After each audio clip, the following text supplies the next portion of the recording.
Shalom, this is Rabbi Klein from the Greater Miami Jewish Federation. The first chapter of our Torah describes each human being created in the image of God. But then there's the second chapter, and it paints a very different picture, that each of us are actually created from soil, from the earth. In my estimate, the opening chapters are parables that teach us what it really means to be a human being walking through this world.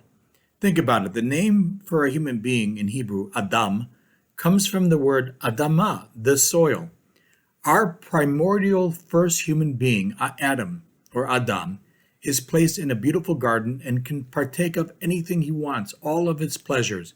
However, in the middle of this garden, there are two trees, a tree of knowledge of good and evil, and the tree of life that God says are off limits. Have you ever considered the nature of these two trees? And that the first command God ever gives humanity has to do with eating and consuming? So what does it mean to eat something? It is in essence taking something outside myself and incorporating it literally into the fibers of my being. The stuff eaten no longer exists, but becomes part of me in a way. With animals, we actually in some way incorporate the life force of that animal into us. The Torah has so many laws concerning the consumption of food because eating ultimately is about the I, the insatiable ego, the self. So what does it mean for Adam, created from a clod of earth, to eat from these trees? From later in the Parashat, it becomes clear that these trees seem not to be regular trees, but contain fruits which are the keys to become godlike. That is, divine knowledge, knowledge of good and evil, and the tree of life, everlasting life. The sin of Adam is not that he ate from a piece of food or took a piece of fruit, but ultimately he wanted to consume God in a way. In essence, he wanted to become the center of the universe.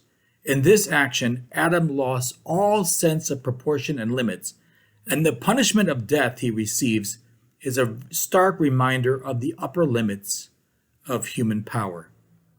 The first chapter of the Torah in the revolutionary concept of Shabbat teaches us this very same thing, as we're commanded to pull back from production and acquisition, to understand that our dignity as human beings derives from the fact that we are also creatures of God, not only godlike creators. 6 days of the week, we are the center, but on the seventh, God is the center. The 8th Psalm teaches us that we are both like angels and animals.